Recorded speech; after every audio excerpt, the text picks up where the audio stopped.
Hello everyone, Silent here and welcome back to another episode of Bugrock of the Week. Today we're going to be covering a lot of the bugs in the current Bedrock Edition updates, just the regular old base game, not the beta versions. It's been a while since I've released a video on the main base game, and my oh my, have there been a lot of bugs added to Bedrock Edition recently. I did not realize just how many there are. We have so many things to cover in today's video, that way you guys can be aware of what is currently broken in the game, so you can avoid it or possibly use it to your advantage.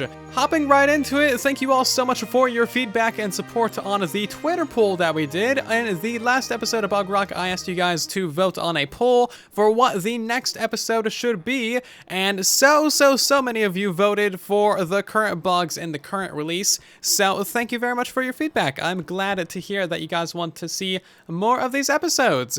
And also, thank you to everyone who has sent me bugs as well. If you guys have any bugs for the current versions of Bedrock or the betas, you can always let me know on Twitter and Discord, or maybe in the comment section. Things do kind of get buried down there though, so be aware. And that's just about it. Thank you guys so much again. One of the most major bugs that you guys have been sending me recently is the fact that sometimes you can just walk into one tall areas and you start suffocating and the blocks. Very conveniently, this happened to me on a live stream on Truly Bedrock earlier today, so we got some prime footage of this in action. Now, normally this happens because the game thinks that you are still flying with your elytra, so technically you're still like one block tall, but in reality, you're not flying, so you're 2 blocks tall, and thus, bug happens.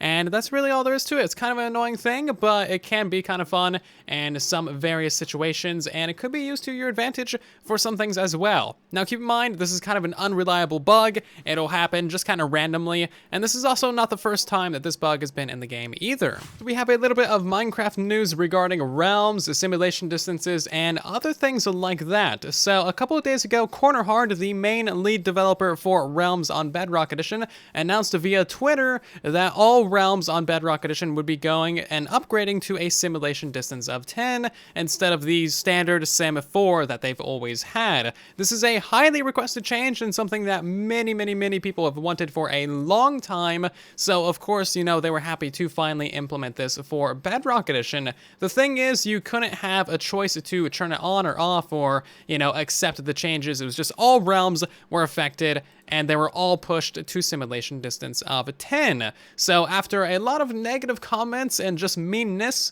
which is not good, don't be mean to the developers, they're really kind people, be nice to them, geez, come on, set a good example. Anyway, so after a lot of criticism, they did eventually roll back the change, and now realms are back to a simulation distance of 4. I'm not sure exactly how things are going to progress from here. Hopefully in the future they just add a slider and that you choose what simulation distance your realm will be set at, either 4, 6, 8, or 10.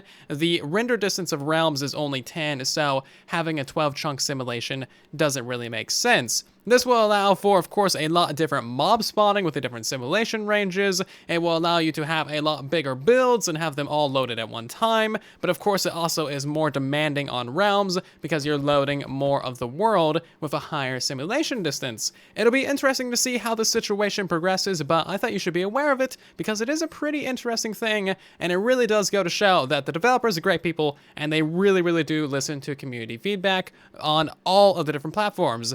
Even like Facebook. And who uses Facebook? We got another bug with elytras as well. So if you are flying in the air and you choose to, for some reason, eat yourself a chorus fruit, you're going to die, basically.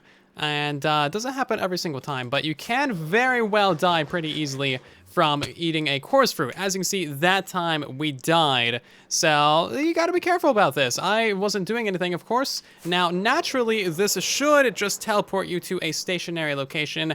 And I guess unless you are still flying and then you like run into a wall or something, that could be an explained death. But as you just saw with that last one, we just kind of ran into nothing and still died. It's a very interesting thing.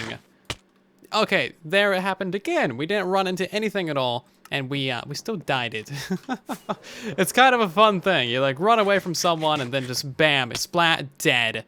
This one is not 100% reproducible, so sometimes you'll teleport down and you'll be just fine, just like that, and other times you'll completely die with not a care in the world. Next up, we have a very, very evil bug, and this one is very fun. So if you remember, before 1.16 released, fire would be invisible on top half slabs of any variety, and of course this eventually got fixed, so now fire is no longer invisible. But if you go ahead and you just break the block below fire now, you'll see that obviously there's no fire there, but the game does not agree with you. As you can see, if we go ahead and walk in these blocks, we are now on fire, and that's because the fire is still there. Now, it's not just that evil, because you literally cannot see these blocks at all. They have no particles. They can kill items, as you can see, and there's no way to extinguish these. As you can see, I'm punching and punching and punching, and the fire is still gonna be there. And the only way to get rid of that fire is to place blocks underneath it, and then punch it out, and then remove the blocks. This is very, very evil. I probably shouldn't even be showing you this, but you know what? If you can do some fun things with this, or prank your friends in a nice way without burning down their entire house, then go for it. Honestly, this is kind of a fun one. I really do like this, but it is so evil. To help you rebuild from the people that just burned down your house with the last bug, let me show you a very, very convenient building bug that is going to be so fun to use for so many different things. Now, to do this one, all you need to do is crouch, jump, and then hold down the place button. Do not spam place, hold down the button. So all we're gonna do is just hold down the button and look directly in front of us, and as you can see, we just placed a tower that is 10 blocks tall. You can only pillar up by 10, but as you can see, bam, we got ourselves a tower of blocks. You can do this going all the way down the row. It's actually a fairly consistent thing as well, and I would kind of recommend using this. Not gonna lie, this is a pretty useful bug to have around in your worlds. This is such a weird and wacky one. I don't really foresee this being fixed extremely soon, and I won't be entirely upset if you don't vote for this on the bug tracker. Not gonna lie, I'm not a builder person, but I do appreciate a good building bug every now and again. Now that's interesting. You're gonna want to play around with the different directionality of blocks. As you can see, furnaces all placed forwards towards me, which is pretty convenient, but most of the pistons placed facing downwards, which is very interesting indeed. You might be able to manipulate this by facing different directions or whatever, but that is pretty interesting. Also, I'm assuming that it's building higher up simply because I'm doing this in creative. So, a very fascinating thing to play around with indeed. It might be extremely convenient for a lot of different builds. Now, observers, on the other hand, those actually place facing upwards. Up next, we have a very weird bug having to do with horses and fall damage, and this has to do with them taking none of that. So, as you can see, if we go ahead and just ride off into the sunset, we'll hear some weird noises, and the horse did not die at all. Very strange. Now, this only happens when you're actually riding the horse. If you just like shove the horse off the edge of a cliff or something, it's gonna die from fall damage. So we can test that out as well real quick. We'll just go ahead and teleport this guy up into the air. And I'm sorry, horsey, you're gonna fall to your death, and it's for science! Yeah, so the horses won't die if you're riding them, which is actually incredibly convenient. Fall damage on horses is really, really annoying, and this bug, not gonna lie, mildly convenient. Next up, we have a very strange bug with the soul speed enchantment on your boots, soul soil, and soul sand. So the easiest way I've found to reproduce this is to equip those boots however you like, walk onto either of these two blocks, or walk off of them, and then walk back onto them. And now you'll notice that our boots are completely stuck to us. We can't take these things off at all, and they're basically just stuck there. And we can't even try to equip another pair of boots like this by clicking on it with another pair of boots. What we have to do to break this bug and, you know, get those off of our body is to equip a different pair of boots from the hotbar, and that makes it so that you can take them on and off normally. So if you ever see this happen to you in your world, just try to equip another pair of boots and you will fix that bug just fine. So I got good news and bad news. We have 2 more additional bugs that affect builders, one of them bad and one of them not so bad. So first of all, you can no longer create the stripped wood blocks. As you can see, these are the wood blocks that have the bark texture on all sides. I'm right-clicking furiously on these guys, and we cannot turn them into the stripped versions. Even if we click on them on the bottom, or the sides, or the top of the block, we cannot turn them into the stripped versions, and this is what the stripped versions look like right here. Basically just, you know, bare log on all sides. So you literally cannot make these in survival mode. So that's the bad news. The good news is the Crimson and Warped Hyphae blocks, basically the Warped and Crimson equivalent of these guys, these are actually a lot faster to mine than they should be. As you can see, you can absolutely tear through them even with a stone axe, and they should have the same mining speed as the normal logs. But as you can see, if we mine this one, it mines way faster than the standard logs, probably about 50% faster. It is not like that on Java Edition. I just went over there and tested it.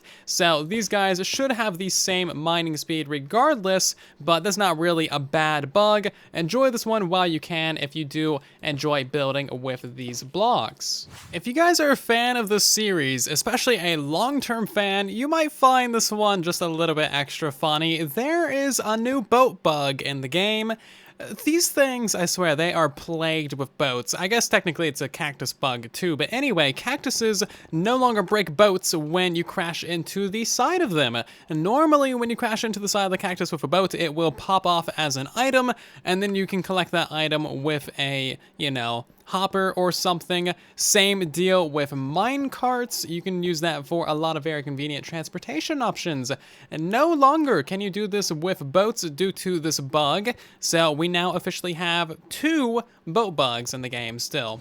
The current update is completely full of a lot of visual bugs, which is to be expected with the implementation of the render dragon and ray tracing, but there's like so many of them. So we're going to go over a couple of them quickly, and the rest of them I might just show up on screen for you to notice. So any block in the game that gets pushed by a piston is going to flash white. As you can see, not really that fun, kind of an annoying thing to have with your builds, especially if you like piston doors or rotating smelters or any of that stuff. Anytime you stand in a nether portal and hold an item in your hand, as you can see, that item completely glitches out and, you know, basically unrenders and stuff. It's a very strange one. You can see like the texture sometimes gets cut in half. Really interesting and weird. On that note though, they did kind of fix the glass, making the player unrender behind it. So if you looked at yourself like this, you could see directly through your body. That no longer happens. It does still happen with nether portals though, and you know it does happen with a few other things in the game too. So it's kind of a interesting bug. There's just a lot of visual things, and we're going to be dealing with a lot of visual bugs for probably the next 2 to 3 to 4 updates, just because of ray tracing and the render dragon engine. Of course, you need to make sure that you have all the most recent graphics drivers, etc. for your computer or your whatever device you're playing on. Just make sure you're fully up to date, and that could potentially resolve a lot of your issues. If you're playing on an outdated system with the most recent version of Minecraft, who knows what kind of incompatibilities there might be. So just make sure to go ahead and update your computer and update everything. And also, that's another visual bug right there. And that is a lot of the most interesting and most pressing bugs in the current Bedrock Edition update. Of course, I have a lot more bugs I want to show you, but we're kind of running out of time in today's episode, and I'm running out of time to make this episode as well. It already should have been out like 3 days ago. So, of course, if you have any bugs for the current update, let me know in the comment section down below on Twitter or in Discord. I always love hearing from you guys. That way, of course, we can help make this game better together. Anyway, that's going to do it for today's video. Thank you so very much for watching. I hope that you have enjoyed. Of course, if you have, make sure to leave a like. It helps out the video and the channel a ton. Consider subscribing if you're new here. That way you don't miss future episodes. And I'll see you all down in the comment section and in the next one. And then there was silence.